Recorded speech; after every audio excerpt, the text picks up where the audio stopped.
drifted alarmingly in the betting was, Felsted in the morning continued to drift. It was late on the exchanges to lose. It was something you'd see in a Dick Francis novel, Charles Burns. The ground is soft. It's heavy. It's soft on times. It's heavy. Okay. Hello, and a big warm welcome. Yes, it's Sunday sermon time, that time of the week where we talk rubbish, sort of chat shit and get banged kind of thing. And today I can announce that me, John and Chris have got a special guest on the show. And to drop some hints and clues before we tell you, he's worked for the BBC, ITV. He's covered things like the Open Championship, the Masters, Wimbledon, World Snooker, Olympics, the Ryder Cup, anything, any sport you can name, he's just about covered it, except probably curling and bowls. Welcome, Rishi Persad. This is the most nervous I've ever been, despite all of it. You said it was Des Lynam. I didn't want Rishi Persad. Getting all excited. I hate to start with a correction. You have done bowls, haven't you? Have you done bowls? Yeah, he has. Oh, wow. One of my proudest things on my CV is 20 years of covering the World Indoor Bowls Championship for the Beach. Wow. There you go. Yeah. Well, I'm going to blame Wikipedia. This man's got his own Wikipedia. Matt Chapman hasn't got Wikipedia. Has he not? No, he'll have one now, though. He's your pound shop presenter. Christ.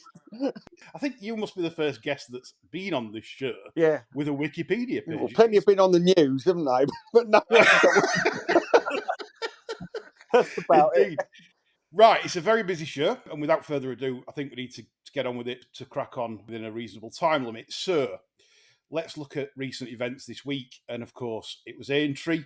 Rishi, I didn't get a chance to watch all ITV coverage. Were you on ITV this week? Briefly, on a few of the days, yeah. It was, from an ITV perspective, less of a challenge than 12 months ago, obviously, because of everything that was highlighted in the build-up to last year's race with Animal Rising, etc. This year, at least we were able to concentrate on the racing. Yeah, that was it last year. It was terrible. The disruptions from that, it was bad optics.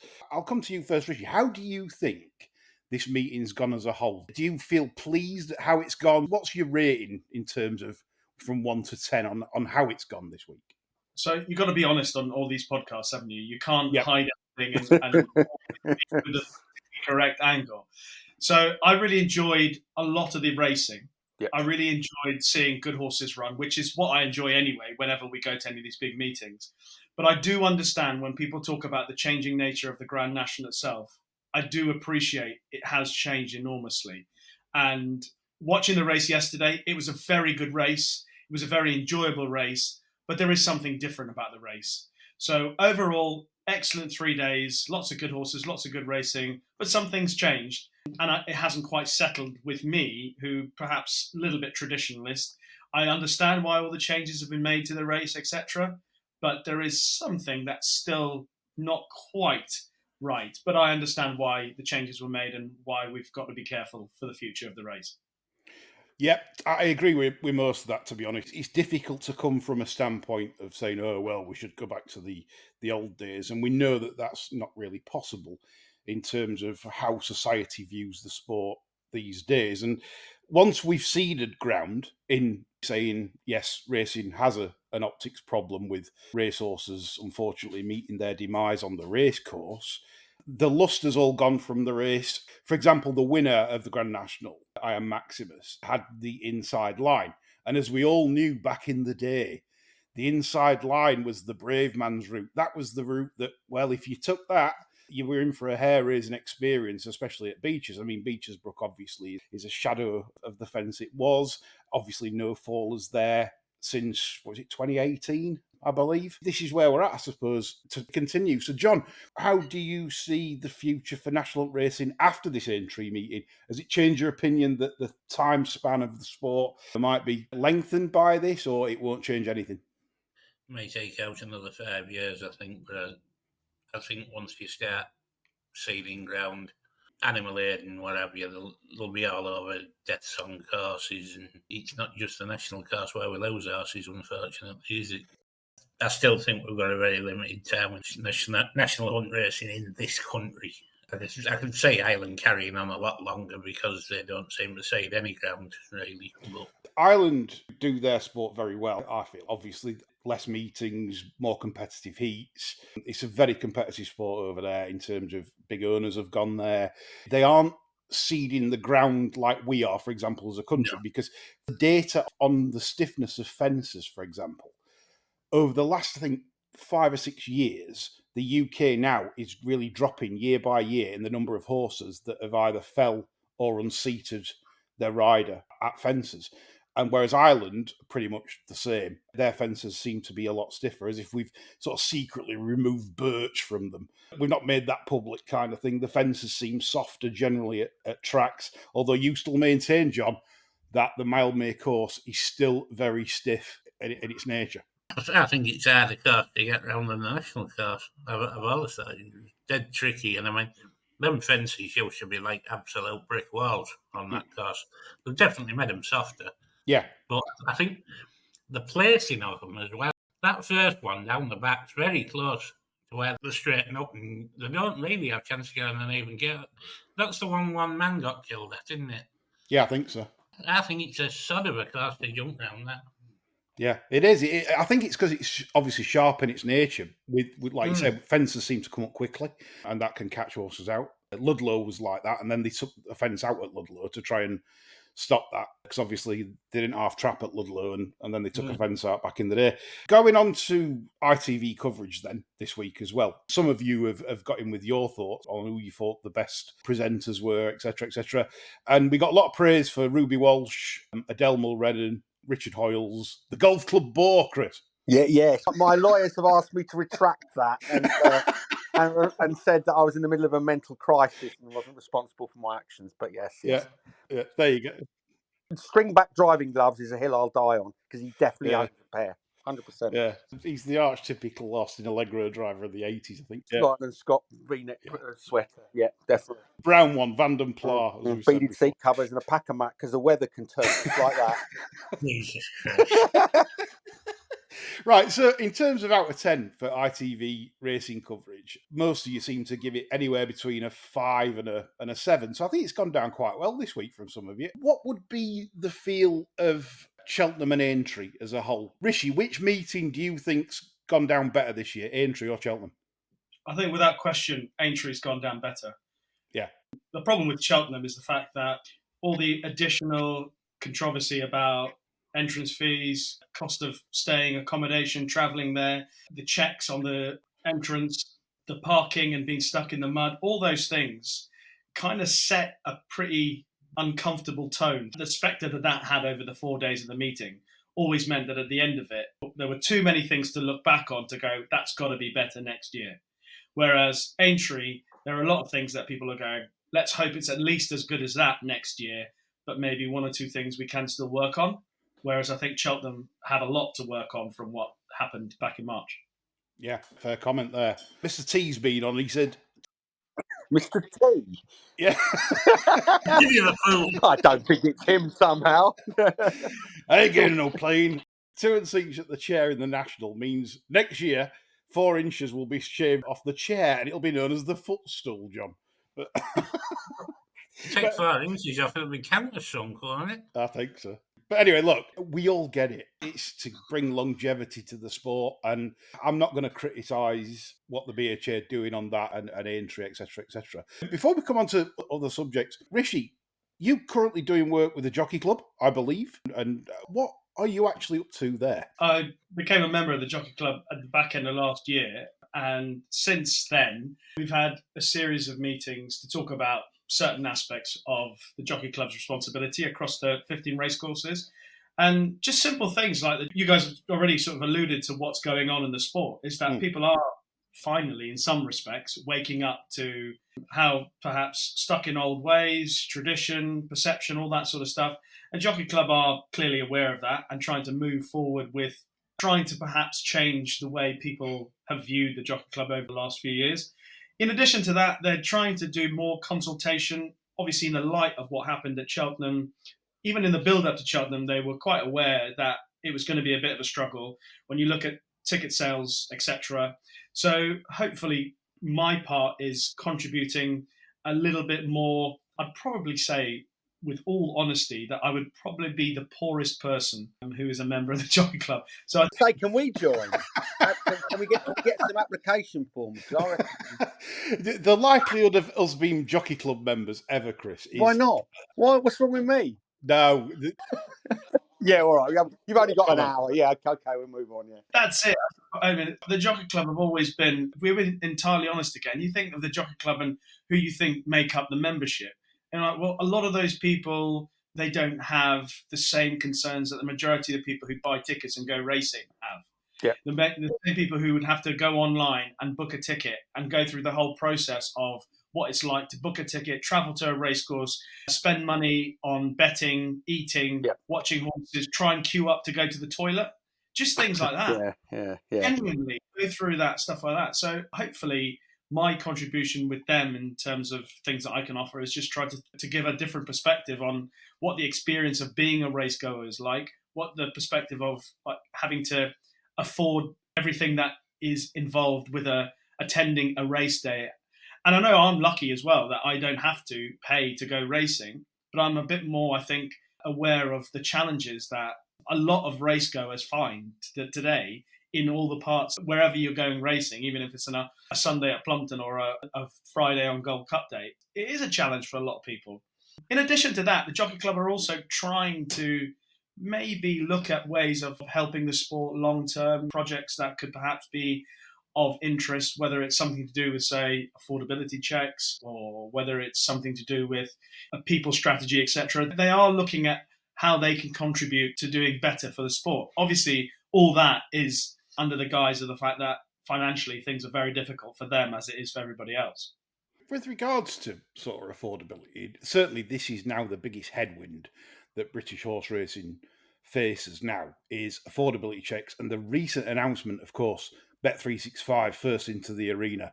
Who could see that coming? They want open banking, and then that's been mentioned by, well, I've heard privately as well that this is going to be the thing, open banking, to determine whether you can have a bet.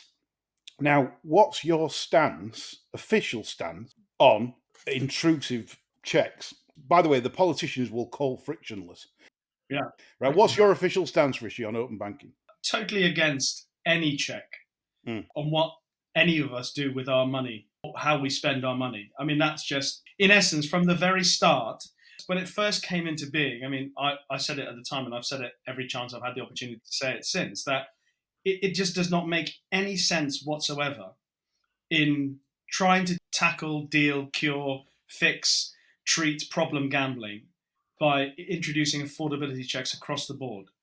Yeah, I said it the other day on another podcast, but the whole point being that when affordability checks were introduced, or the prospect of affordability checks being introduced, were all done under the premise of treating or curing a problem gambling, which had become an issue that the government or society felt wasn't being dealt with properly enough by the industries in which they were related to. But the way they're going about it is completely the wrong way. It's completely the wrong way, because behavior isn't what's wrong. The behavior of problem gambling isn't what's wrong. That's just a symptom of what's wrong. The symptom is the problem gambling, just like any addiction or any excess. That's the symptom of what's wrong. So the fact is that you have to go back to the origin of the problem and try and understand what it is, and then deal with that particular problem. So I've said all along that affordability checks, it's like saying to somebody, right, I'm going to close the pub because that will stop the alcoholic coming into the pub and drinking. But that alcoholic will still be an alcoholic after the pub is shut. Yeah. So the problems aren't going to be dealt with by affordability checks. So why are we even going down this road? This is very important. And honestly, what you've just said, I would love to hear more on mainstream, in mainstream articles, mainstream media, calling this out for what it is and trying to get across to ministers that are obviously going to be very influential in this process to listen to this, because this is so important for the sport. And we all know if this comes in, we're all doomed. So I'm going to ask you a difficult question now, Rishi. It's quite difficult, so feel free to duck it or do whatever. But this is a problem I feel within the racing media world, in that obviously what you do, you're all sort of celebrities, if you like, within the sport, and all of you seem to have signed up to deals with bookmakers, i.e. Bet365 in your case. But I'm not going to pick too many individuals out. It's one of them things, right? It's deals, money that you get paid for doing work for these companies. But how does that sit with you that, in essence, that none of the racing media can call this out in droves, how bad this is for the sport, because they're all working for companies that are basically bringing the sport to its knees? Well, there are people in the racing media who I think will call it out, who have called it out. So, for example, I can only specifically talk openly about my situation. I don't have any deals with any bookmakers. I don't have one single contract with a bookmaker. I do stuff for other companies where the bookmakers use the content, yes. But even if I did have a deal with a bookmaker, like Bet365, as you quote, I still have the right and I still have the willingness to say that the way that they have treated some punters for their open banking requests, by restricting punters, by asking for the most ridiculous amount of information in order to release funds that's already in your account after you've won, etc. All those activities, I will say, whether it's on this podcast, whether I ever get the opportunity on air, which sadly we don't get, especially in my role, I don't get the opportunity to just talk about whatever I want on television. When I do get the opportunity, I do say that's wrong. So I understand the point you're making about people being in the position of being compromised by their agreements and who they're working for. But I don't think it's entirely across the board in the racing media. And I still think that even if you are working for people or you're in a relationship with people who are conducting behaviors or conducting practices which are questionable, that you are entitled to question that. You are, but for example, Twitter's a great sort of marketplace for highlighting the absolute flaws of big court bookmakers.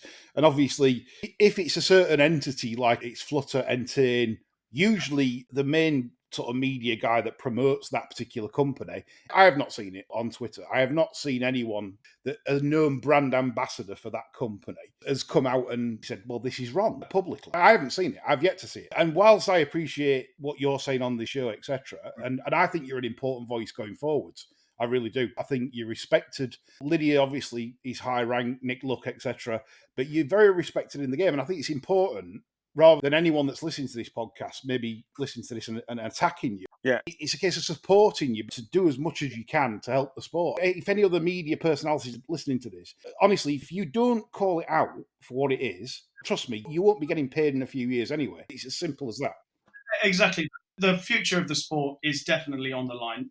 I mean, everyone knows that. If these affordability checks come in to the extent that they've been mooted, that they will come in, then God knows what's going to happen in 10, 15 years with the sport. I mean, the sport is already very different to what it was when I first got into it. You know, I know a lot of people who look at it now and go, I don't recognize the sport from what it used to be.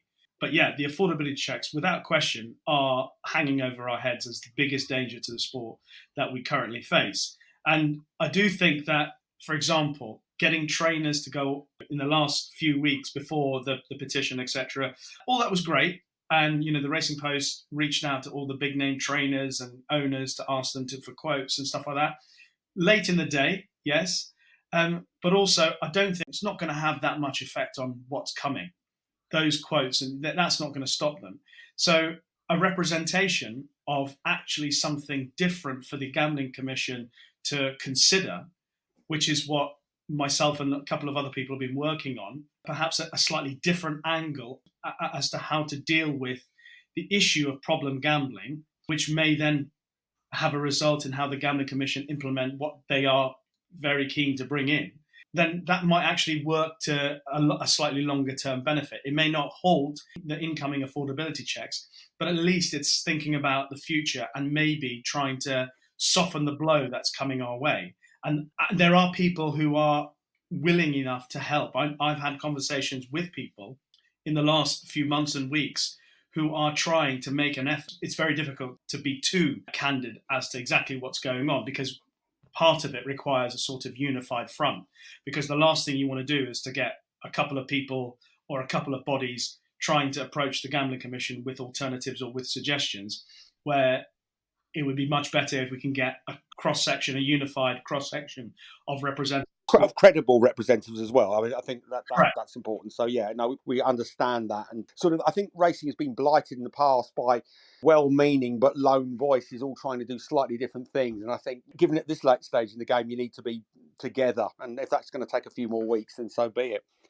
Yeah, I must say, like, Lydia Islop has been very good on this.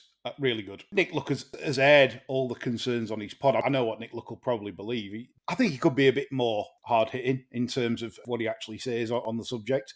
But in general, he does promote the airing of affordability checks, and so why this is bad for the sport. So listen, punters, we need to not necessarily get on some of these people's in the media's backs and support them to do more, because more is needed, and eventually they won't get paid if this thing actually takes off and comes in, which is looking likely at the moment, I have to say, being a doom and gloom merchant. I think you're right, Lee. I think it is coming. Mm. As much as we've had conversations with people to ask what the situation, it's quite hard to work out exactly what's going to be coming our way, but something is coming. And then we need to be ready to do something different. So, I mean, like I said, I know there are people who are working on that. I've had lucky enough to be privy enough to some conversations to know that we are trying to do something about that. But the other thing is that I just wanted to very quickly mention is that I know a lot of people on social media express their frustration a lot at the racing media. And I get why people are frustrated. But some of the frustrations, you're not going to get anything out of those conversations. You know, reaching out to certain people in the media and criticising them for not doing anything. That's the nature of social media. I get what you say. It's howling into the void, and I think most people, not everyone, most people realise that it's just a way of venting frustration. I mean, I obviously, ad hominem attacks, not into that, but I think it is good that the mainstream racing media are alive to the fact that people don't dislike people in the profession, but it's just the whole kind of sense of impotent rage that people are feeling, and that obviously manifests itself with some intemperate comments on. Exactly. And I apologise for that as well, by the way. No, it's not what you told me. No, you told me it was Des Lynham, right? So you got buttoned down. Wouldn't have happened if Des was in the chair, mate. We'd all be back. We're doing our lives gambling in 24 hours. You'd have been a lovely little quip, and we'd have just moved on. Rishi can't grow a tash like that. No chance. Not for Jenny Pittman, mind. So that's where it all went wrong, mate. I tell you. Yes. Oh, good point. Good point. It is. We'll sort of move on from that and just look at the highlights and lowlights of Aintree this week. For me personally, the highlight, and you'll think this is a little bit smoke blowy from me because Quisling.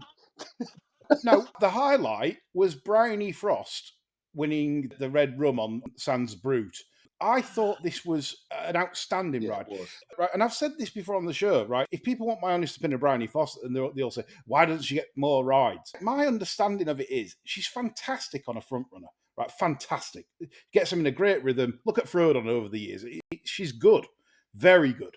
However, her skills are limited, I feel, on a horse that probably might need a ride or need settling and producing late. I'm not sure that's her skill. Her skill is getting a horse travelling and jumping. That was just, what a performance from the horse. It is great to watch. And I think that's where punters need to be. John, do you agree with me? It's no disgrace what you're saying, because, I mean, we had a similar situation with Silda Souza on the flat, didn't we? Yeah.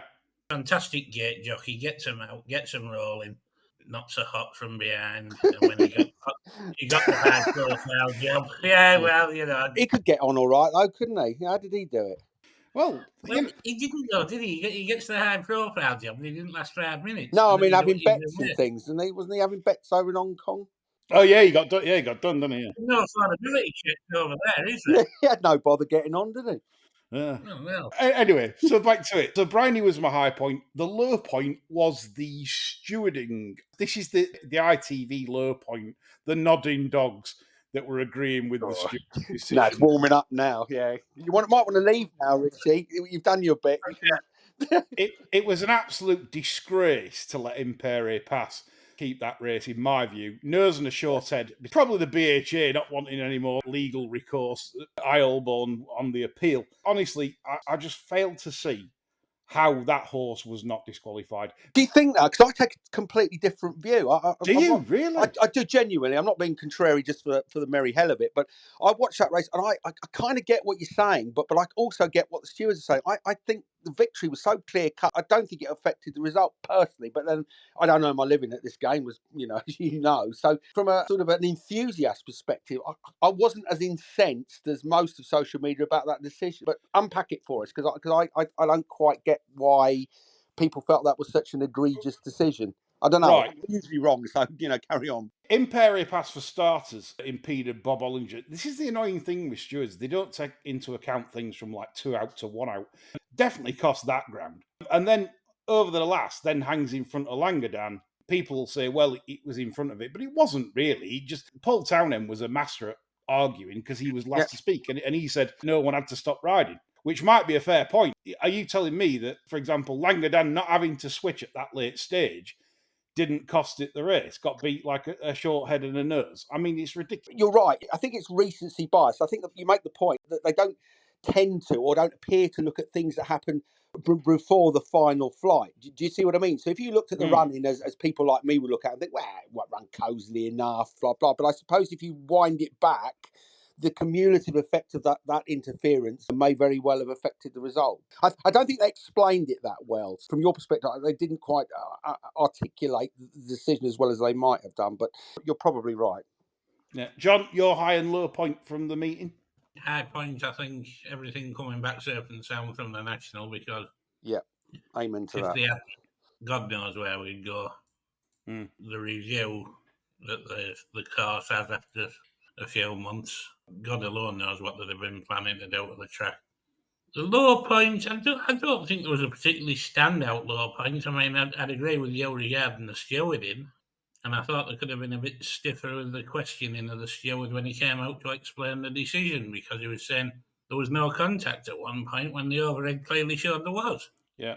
I thought they could have pressed him on that a bit. Yeah.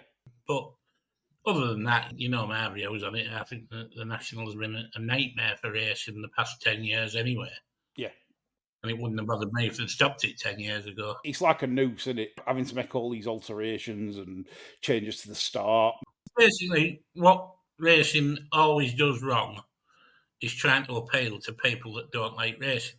Yeah, but then again, I concede now, even though we've said on past shows that I'd never cede ground, on certain things I probably would. But the one thing I wouldn't, I do think the whip, for example, should be more about common sense. You see some fantastic racing, and sometimes horses don't need any smack. Sometimes they do, and they respond, and we use it. Probably the language is wrong. Smacks, whip for the wider audience, but the same thing occurs. I've seen jockeys that are pulling 10 clear that probably had too much on and give it another one kind of thing. That, to me, that's worse, or worse optics than, say, a driving finish in a Group 1 where horses are giving their all, clearly like the pro cush as they call it now. It doesn't harm horses, and you can see that. It doesn't mark them like in the old days. I've been to meetings where I've seen them come back blood, from marks back in the day. The bans and everything, they're just giving the animal rights people a stick to hit them with, aren't they? Literally, yeah. I think it stems to the telly coverage as well. I'd be interested in Rishi's thoughts on this, to be honest, because there's no other sport that consciously dumbs down on terrestrial television coverage like racing does. Every other sport expects you to learn about the sport and understand it, whereas racing are obsessed with this angle, explain everything to people that don't normally watch racing. The ones that don't normally watch racing are watching something else. It was 1,000 times worse on the BBC, I felt, with the Claire Balding jihad to make everybody that doesn't like racing like racing. But that's a very unfortunate turn of phrase, but yeah, it's quite. Well, it's still there, isn't it? She waged a holy war on the sport. But there was no wonder the audience figures dropped off for the BBC racing. Part of racing's charm is it is impenetrable, isn't it? When we got into racing, we switched the BBC on, Richie will have been the same. Yeah. And you had this public school ogre, Julian Wislam, telling you all that. Great swordsman, him. Read his book. Absolute plethora of facts. Limitless knowledge on the sport. Yep. It wasn't going to dumb down for you, me, or anybody else, and we had to learn about the bloody sport. Yeah, and he'd stop one if you took his prices, John. Block him. Yes, block him. Yeah, you love blocking one, yeah. You're on the phone to Lady Harry's, not today. Not today. Yeah. Yeah. Yeah, you can just see it, can't you? Cal, put the phone down. We're not on. We're not on. Yeah. None of this behaviour. So, Rishi, your views on what John's just said? I can't disagree with that sentiment. Yeah, I love other sports. So take, for example, Test cricket, which is quite a complicated sport. Some people would argue. Yeah, I mean, some of the best coverage I've watched of Test cricket involves. I remember once watching during a rain break, David Gowan, Nasser Hussain, and Mike Atherton just sitting chatting without having to explain anything, just chatting about the sport as freely as they wanted, without any interjections of saying, "So, what is a googly? What is a back of a hand?" and all this sort of stuff. They just spoke, and you went along with it. And that's how, as you referred to Julian Wilson in the early days of watching racing, and even in the early days of watching the Channel 4 when it was Oaksey and Franco, etc., there was just that free-flowing chat, the free-flowing conversations without having to go at every juncture that you think, I must explain something. It's actually an easier way to broadcast without having to stop all the time and say, what's that you mentioned? So it's sometimes debilitating to constantly feel like you have to explain stuff to people. But then there is the flip side of it where people are going, okay, so people are tuning in who don't know that much about the sport. What you don't want to do is alienate them. And so the perception is that you try to engage them by explaining to them so that they get a better picture of it, so that they'll find it easier to understand if and when they watch it and then maybe come back to it. The funny thing is that even though we've been doing that, as you rightly say, for years, ever since I've been working on racing on television, every terrestrial channel I've worked for, they've always said that to us. Always remember your audience. Always remember the people who don't understand it. But the funny thing is, even after all of that, after 20 years of that, you go out into the public and you meet people who don't watch racing that regularly. They still ask you the same questions, which are basically, they think racing's a little bit fixed and you must have the inside track. Absolutely. Bang on. You've nailed that. Even though we try, it doesn't really change the perception. No. And that's where ultimately you feel like I'm beating a head against a brick wall. You never see a poor bookie. Bookie always wins, apparently. Being a slightly glib, but you're right. And whatever you say, there's always, sure, it's not all fixed. And you just can't get over that.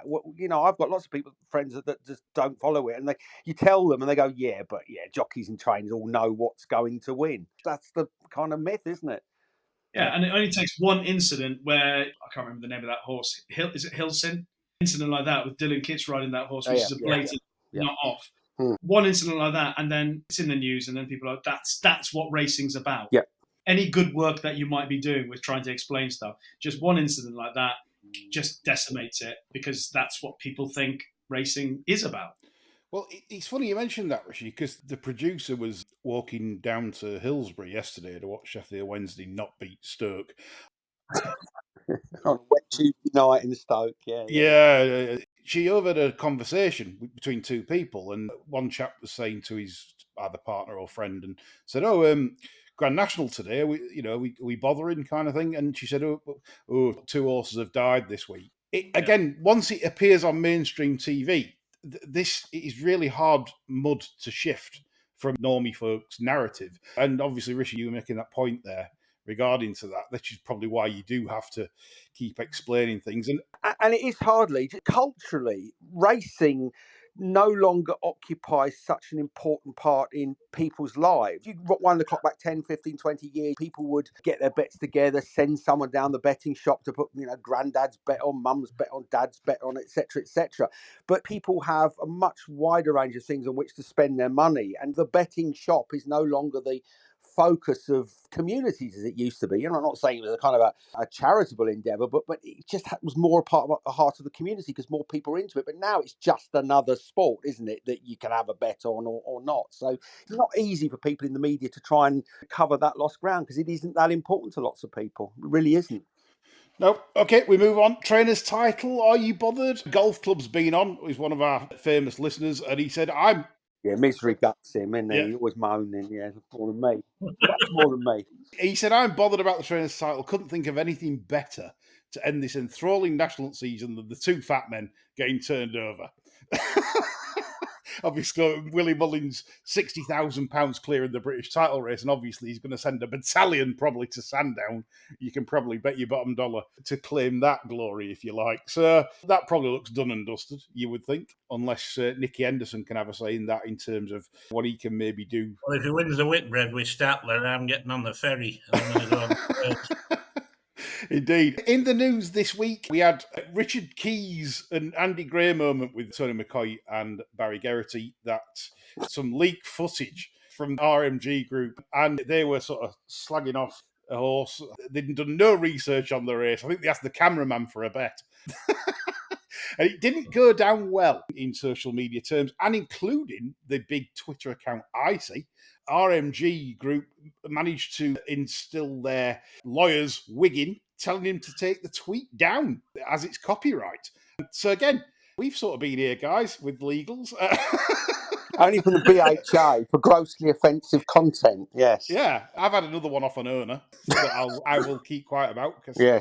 So there we go. Yes, that's a Helen Sheridan question, by the way. Have we been ever on the end of a solicitor's cease and desist? That was a straight-up threat off an owner, though, wasn't it? It was. It wasn't legal. I think it was like near to a dismembering if I didn't. So. Yeah, it just made that, wasn't it?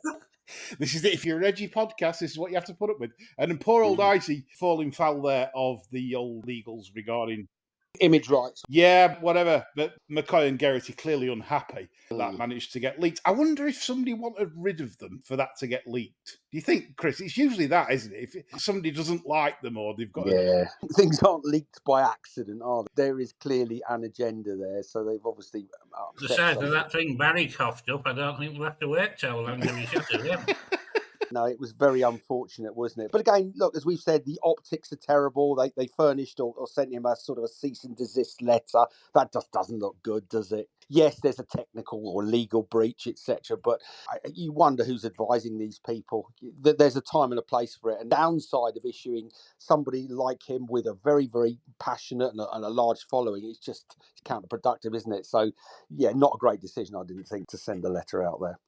Just swallow it. Just move on. Who cares? You know. So. Let's be fair. Icy's a big account. Yeah, it is. You take him on, and as we found out also. Right. Anyway,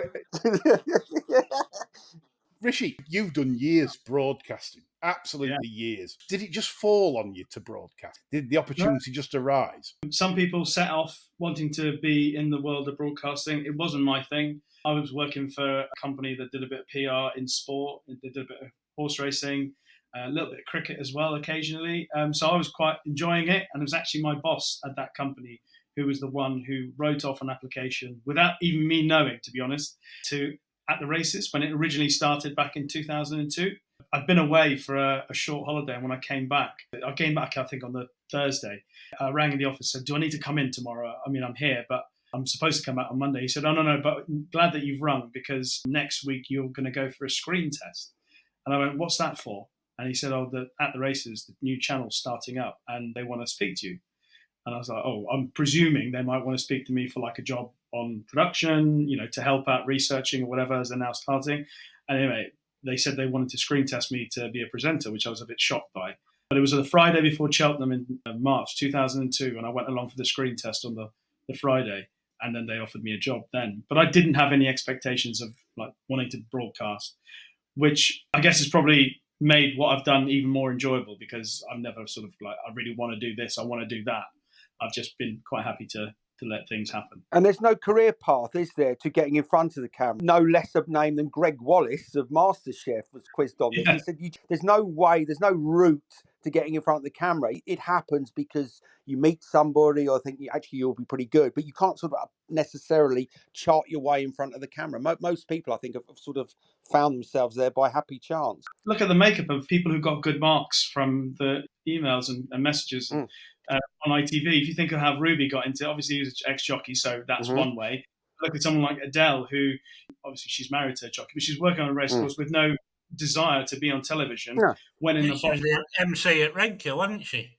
Yeah, she did a box at York where she was working as on the course, helping with the admin and stuff like that and announcing. And she went and did some tipping, and she tipped, I think, might have been 6 out of 6 one day at York. Just so happened that one of the bosses at ITV was in the box. Yeah. I went, she's quite a good tipster. She knows what she's talking about. Give her a shot. Yeah. So genuinely, you're right. Even though we go, all right, go to uni, go and do this degree, journalism, all that sort of stuff. Really, you could come from anywhere. So can you put a word in for us then when you get to see the production? I thought it was a little bit like I feel like I'm auditioning the three of you. So I'm the good-looking one. These two are horrible old bastards. A very low bar. To think Rock Hudson only more handsome, and that's me. That's what you. So Rishi, you've obviously done plenty. So there must have been some massive gaffes, like at some point. It can never go that well. Yeah, no, I've got loads. Have you got one really funny one or a good one? There's so many gaffes I've made, to be honest. I remember once being at the Arc and I was just told, right, find me someone to interview. And I saw Lester Piggott and my head was all fried. I went up to him and I went, so what brings you to the Arc, Lester? And he looked at me and went, the Arc. And then he tapped you up for 80 quid loan or something. I identified the wrong horse once up at York. Do you remember Racti? Yeah.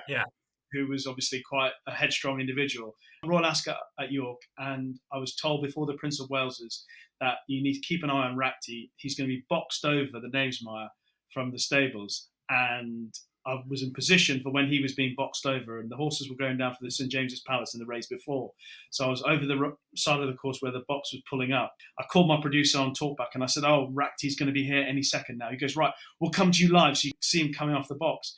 Cut to me live just before the St James's. I remember exactly how I said it. I went, "Away from the hubbub before the start of the St James's Palace Stakes, Racti, the favourite for the Prince of Wales Stakes, has just arrived here. He's been boxed over. He got special permission." And if you remember, Racti was massive and he was a real bull of a horse. And anyway, this really skinny, thin-looking horse with perfectly behaved was led off the box. And I walked past and I went, "Well, there you have it. Racti looks like he's taking the as well." And as he walked past, after I went off air, I went up to chat with him, "Who's that?" He went, "Oh, it's one of Henry Cecil's 3-year-olds running later in the day. He's coming just to have a little spin around." And I had to call my producer and go back on air. And obviously, but punters who want to know how Racti are getting on kind of put away a little bit. So I had to go back on air and apologise that I've misjudged the horse. I mean, one of the worst things that happened to me was at Wimbledon a couple of years ago, the first year back after COVID. Yeah. The first interview I did on centre court. Old days, they used to have the interviews in the room just as you come off centre court, so no one really saw you. But the year that after COVID restarted Wimbledon, they had, right, your interviews are going to be on court now. So I've gone down to do my first one on centre court, and it's with Roger Federer after he's won his first match. So I've gone down there, and as I was running out, my producer's gone, he goes, "You got a killer question for Roger?" I went, "Oh, yeah, I've got a beauty." So I've run off, gone down there. So I've asked him a couple of questions about the match, and then I thought, right, last question here. It's Roger Federer. You could guarantee he's going to give you a good answer to anything you ask him. I mean, he's normally amazing. I said, and final thing, Roger, is it true what they say that absence makes the heart grow fonder? And he looked at me and he made a sign around his ear and he went, "I don't really hear that. I didn't really understand it. Could you say that again?" Which obviously in front of the audience at Wimbledon, pretty feeling the warmth and the embarrassment right now, actually. I did that really British thing where I thought, I'm going to say it louder and slower. Hello. Absence makes the heart grow fonder, bloody twist. Is it true what they say, that absence makes the heart grow fonder? And he went, "I don't understand what you mean." Oh, shit. He, again, destroyed me there. So I then said, how happy are you back after being away from Wimbledon for 2 years? And he went, "That's much better." Oh, no. He's interviewing you, isn't he? That was quite brutal. But then later in the week, I interviewed him again on the Friday. And one of the answers he gave in the interview that day was that he wants to improve his game so that he'll be ready for the second week of Wimbledon. So on the Friday after he won, I said, "One of the things you said to me earlier in the week was that you wanted to improve as the week's gone on. Do you feel that's been the case? You feel you're getting sharper?" And he went, "I am getting sharper and your questions are getting better." Ooh. He said, "I hope Djokovic beats you, mate." You should have said. He's better than you anyway. Rishi's team Djokovic after that. Finally, on your broadcasting stuff, who's the best person you've worked with, who you've really enjoyed working with? Oh, wow. Really good question. One of my now best friends, but there's a broadcaster called Andrew Cotter. He commentates on rugby, golf, tennis, athletics, and he also did the Dogs, Olive and Mabel, during lockdown. Yeah, he's a sensational broadcaster. One of the things we always struggle with is finding the right things to say at the right time. I don't do it. I'm not a natural at it. Lucky's very good at it.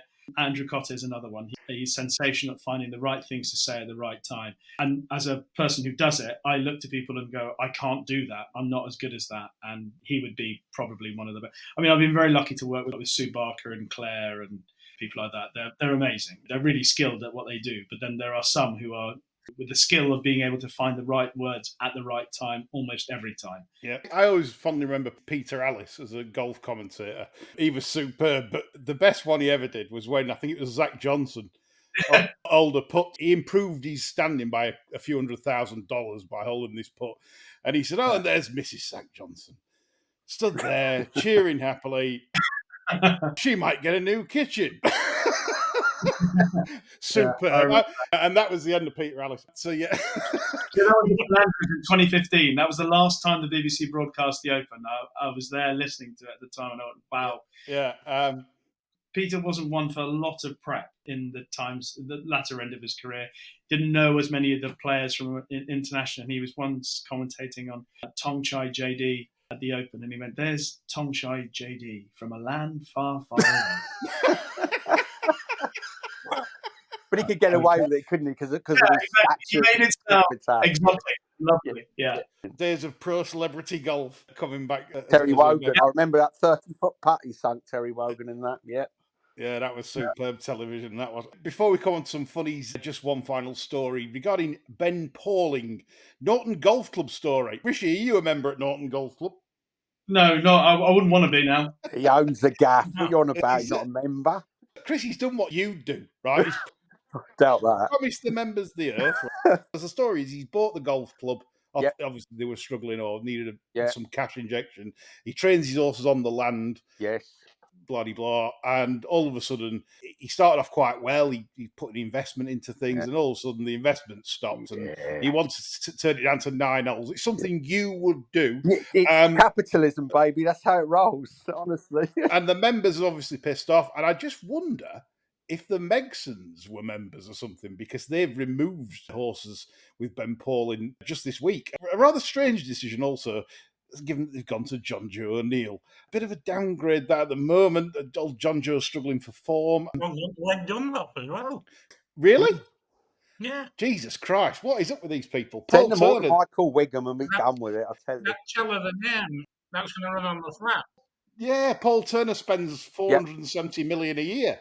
Gets them off 55, and they end up rated about 72 at the peak. It's absolute disgrace. Anyway, the Pauling incident, what's our verdict on that? Is Pauling being a disgrace to golf club members?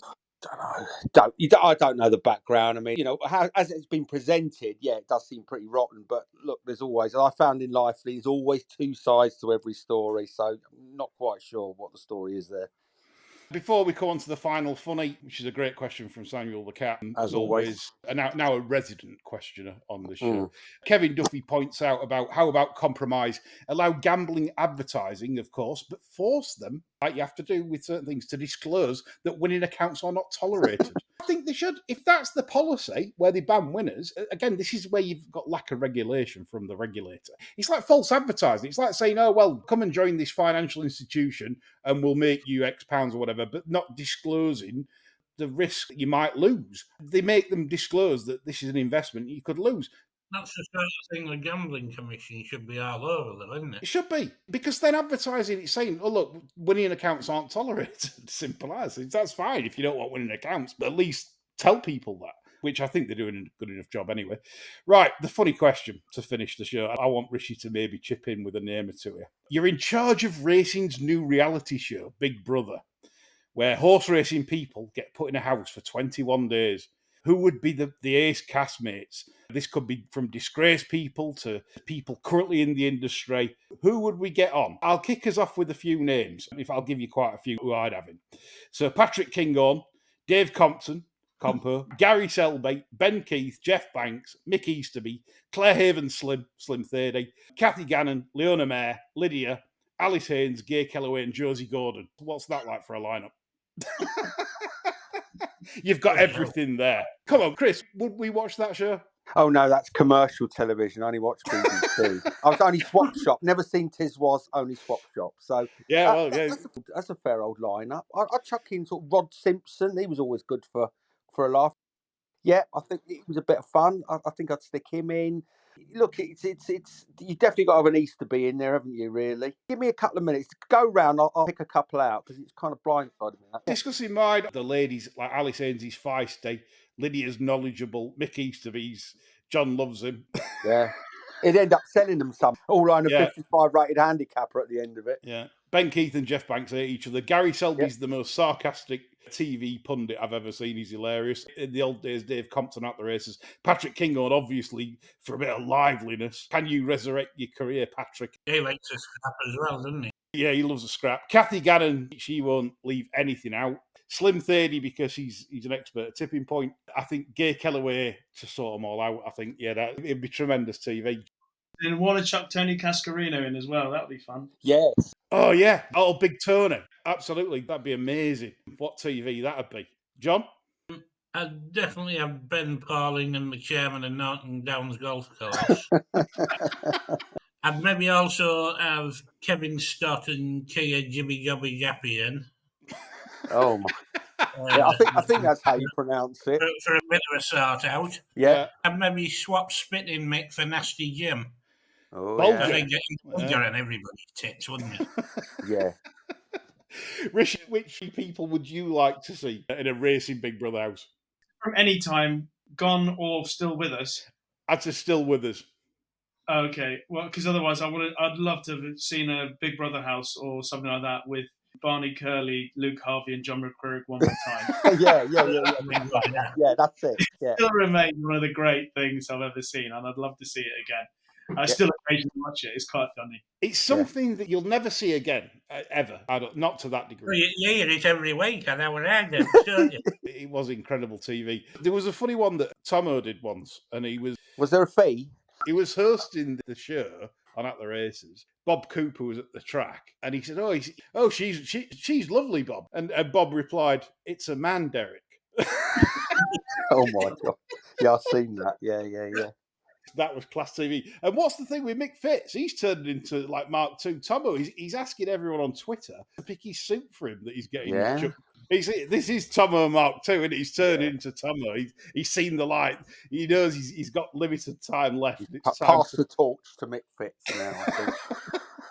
I tell you what, Big Brother, I'd have, playing fast and loose with the rules, picking up from what Rishi said, I'd have Barney Curley and I'd have Graham Bradley, because I reckon that would be a good tear-up between the two. And I'd have Ryan Moore, because he'd hate every second of it. And I think there'd be a vicarious pleasure seeing him suffer. He'd try and tunnel his way out, I'm sure of it, because he'd hate that. That's superb. That is a fantastic end to this super. To just chuck in, actually, especially over the last few days, watching social media, I'd like to put in maybe Mohamed Al-Zaruni, Frank Editori. Yeah. Going on there. That'd just be incredible. Like you say on social media, what we've seen, like with old Zaruni going on about the past, he's very bitter that he had to carry the can for the old Dubai mob out there. But yeah, there we go. There's some interesting sort of takes there, and I do hope you've enjoyed this show. We're back with a Craven preview. Will be out on Monday on Patreon and Tuesday morning freebies that are too tight to pay us £7. So yeah, of course, please comment on this show. Please give us retweets. I know you've enjoyed the company of Rishi like we have. Yeah, definitely. It's certainly enhanced a not totally shit podcast for this week. Right, that's all from us. Bye for now.